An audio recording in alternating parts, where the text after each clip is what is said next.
This is the story of the greatest heist in the ancient world. Not a heist of gold or jewels or art, a heist of an entire civilization. On the night of October the 12th, in the year 539 BC, the largest, richest, most beautifully engineered city on planet Earth was stolen by an enemy army that walked in through the front of the city without spilling a drop of blood. The target was Babylon, the legendary city on the river Euphrates, the city of the Hanging Gardens and the Great Tower, the city whose walls were so famously vast that Greek historians later called them one of the 7 wonders of the world. A city of perhaps 200,000 inhabitants, defended by a double ring of fortifications 100 feet high, ringed by a moat fed from the river itself, holding enough food and water to survive a siege of 20 years. The thief was a man called Cyrus, king of a small mountain kingdom called Persia, who had spent 2 decades quietly building the largest empire the world had yet seen, and who had now arrived, with his army, at the edge of the impossible city. He should not have been able to take Babylon. No one had ever taken Babylon by storm. The Assyrians had tried and failed. The Elamites had tried and failed. The walls were too tall, the supplies too vast, the defenders too many. And yet, in the morning of October the 13th, the Persian army stood inside the gates. The king of Babylon was a prisoner, and the largest empire in history was Persian. This is how Cyrus the Great pulled it off.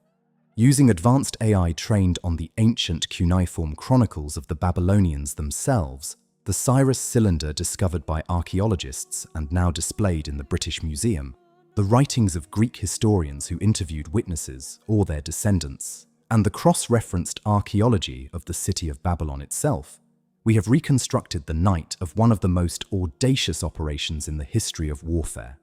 Let us first walk around the target, because if you do not understand what Babylon was, you cannot understand what Cyrus did. The target. Babylon, in 539 BC, was probably the largest city in the world. It sat on both banks of the Euphrates River in what is now central Iraq. The river ran through the middle of the city, dividing it into 2 halves connected by a great stone-pillared bridge, with quays along both banks where boats unloaded grain, dates, fish, and trade goods from the entire ancient Near East. Around the city stood a double ring of walls of staggering scale. The outer wall was several miles around, thick enough on the top for 2 4-horse chariots to drive abreast, punctuated by hundreds of watchtowers and gleaming with brilliant blue-glazed bricks decorated with golden lions, dragons, and bulls in raised relief. The most famous of the city's gates, the Ishtar Gate, was a soaring arched passage of blue tile and bronze, dedicated to the goddess of love and war, and walking through it was said to be one of the most overwhelming experiences in the ancient world. Inside the walls rose the Great Tower, a massive stepped pyramid called a Ziggurat, dedicated to the chief god Marduk, climbing in 7 terraces toward the sky and visible for miles across the flat plain. Within the royal palace complex stood, by tradition, the famous Hanging Gardens, a tiered structure of terraces planted with trees, vines, and flowers, watered by an ingenious lifting system from the river, said to have been built by an earlier king for a queen who missed the green mountains of her homeland. The city was rich beyond imagining. Its temples held the treasure of centuries.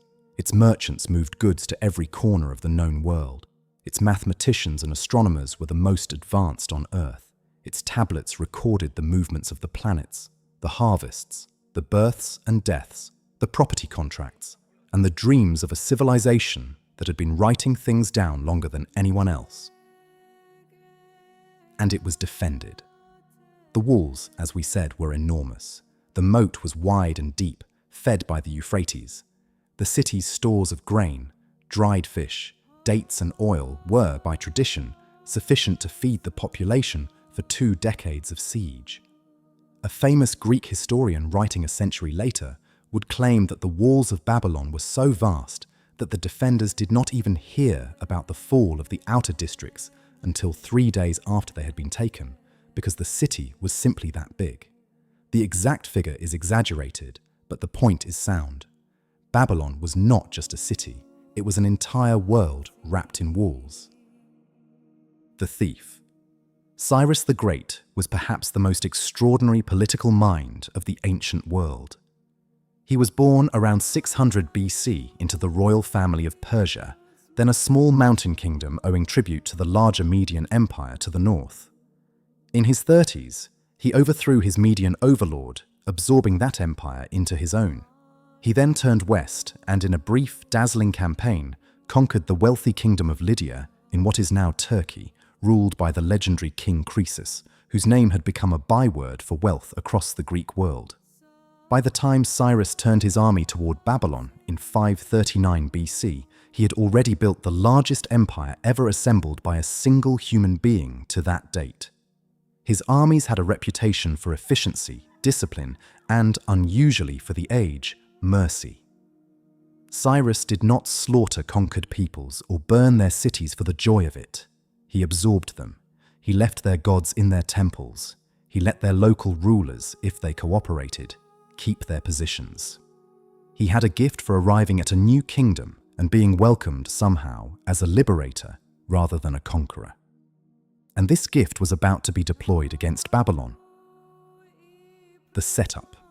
Cyrus had been studying Babylon for years before he marched against it, and he understood that the city's true weakness was not its walls. It was its king. The king of Babylon was a man named Nabonidus, a strange and unpopular ruler. He had alienated the powerful priesthood of Marduk, the city's chief god, by promoting the worship of the moon god Sin from his hometown above the worship of Marduk. He had spent years living away from Babylon in a desert oasis far to the south, leaving his son Belshazzar to govern the capital in his place. He had failed to perform the annual New Year's festival of Marduk for many years, a religious offense that was, in the Babylonian mind, almost cosmic in its gravity. The priests of Babylon were furious, the merchants of Babylon were nervous, the ordinary citizens of Babylon were unhappy. Cyrus knew all of this. His spies in the city had been reporting it for years. And so, before he even raised an army to march, he had already begun fighting the campaign with another weapon. He let it be known, through every diplomatic channel he could reach, that he, Cyrus, respected the great gods of Babylon, that he, Cyrus, considered Marduk a true deity, that he, Cyrus, was coming not to destroy the city, but to restore it to the worship of its rightful god. He was, in effect, writing the press release of his own invasion. Long before any Persian arrow flew, parts of the Babylonian establishment were already half persuaded that the Persian king might not be an enemy at all. He might be a savior. The plan. But even with sympathetic priests inside the walls, Cyrus still needed a way through them. And here, according to the ancient historians, he made his most audacious move. The Euphrates River, as we said, ran straight through the middle of Babylon. The river entered the city through massive iron-grated openings in the wall on the north side and exited through similar openings on the south, with the river itself serving as both a water supply and an inner-city highway for boats. Where the river flowed under the walls, the gratings could be raised or lowered. They were guarded, but they were not built to be defended against an attacking army, because no attacking army could ever get there. The river was too deep, the current too swift, the channel too well covered by archers from the walls above. Unless the river was no longer in the channel at all. According to the Greek historian Herodotus, who visited Babylon roughly a century later and recorded what local tradition still remembered, Cyrus's engineers dug a great canal upstream of the city, diverting the Euphrates into a low-lying lake or marsh that lay nearby. Slowly, hour by hour, the level of the river inside the city began to fall. The famous river that everyone in Babylon took for granted, the river that flowed beneath their bridges and watered their gardens, began to dry up beneath their feet. By nightfall on October the 12th, 539 BC, the water inside the city was barely up to a man's thigh. And meanwhile, the city of Babylon was distracted. A great festival was underway. The wine was flowing, the temples were lit, the The streets were full of celebrants. The Babylonian Chronicle, a contemporary cuneiform record, would later describe the night with brutal brevity. The city was feasting, and then it was not. The heist. Cyrus's army moved in the dark. Soldiers waded into the dry riverbed beneath the walls. They walked past the great iron grates that had been raised because the river was supposedly there to do their job for them. They came up out of the channel inside the city, in small groups at first, then in larger ones, slipping into the streets while the festival continued. The defenders on the walls saw nothing because the danger had not come from the walls, it had come from beneath them. By the time the alarm was raised, Persians were inside the gates. The gates were thrown open from within. The main Persian army poured through. The famous Book of Daniel in the Hebrew Bible preserves a story about this night, dressing it in the more dramatic clothing of writing on a wall, and a king named Belshazzar weighed in the balance and found wanting. Stripped of its religious shaping, the core memory is real. The royal household was caught in the midst of its feast. The king who was nominally in charge of the city's defense was killed. The chronicler in Babylon would record that the city fell with hardly any fighting at all. The streets were occupied without slaughter. The temples were left standing. By morning, Cyrus's army held the world's greatest city, and Cyrus himself had not yet even entered it. The aftermath. Cyrus's entry into Babylon a few days later was perhaps the most masterful piece of political theatre in the ancient world. He did not enter as a conqueror, he entered as a restorer. He paid public respect to the temple of Marduk. He attended ceremonies. He sponsored religious processions. He issued a famous proclamation, recorded in clay and now known to history as the Cyrus Cylinder, in which he declared that Marduk had chosen him to restore peace and proper worship to Babylon, that he had entered the city without battle, and that he was returning displaced peoples and their gods to their homes. Among the peoples freed by various ancient accounts were the Jews, exiled to Babylon decades earlier when the city had destroyed Jerusalem and its temple, and now permitted by Cyrus to return to their homeland and rebuild. Cyrus is the only foreign king celebrated by name in the Hebrew Bible as a Messiah, a chosen one, a deliverer.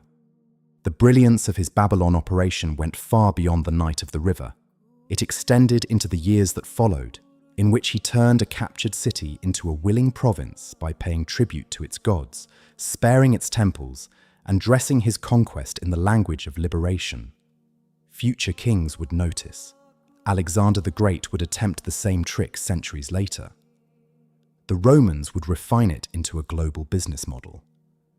But Cyrus was the prototype, the man who proved that you could take the world's greatest city without burning it by understanding the politics behind the walls as well as the walls themselves. The verdict. By the time Cyrus died on campaign roughly a decade later, the empire he had built stretched from the borders of India to the Aegean Sea. It would, under his son and grandson, expand further still into Egypt and beyond, becoming the largest empire the world had yet seen, governed through an ingenious system of satrapies, royal roads, and a centralized administrative bureaucracy that would influence every great empire that came after. Modern Iran still remembers him as the founder of the nation.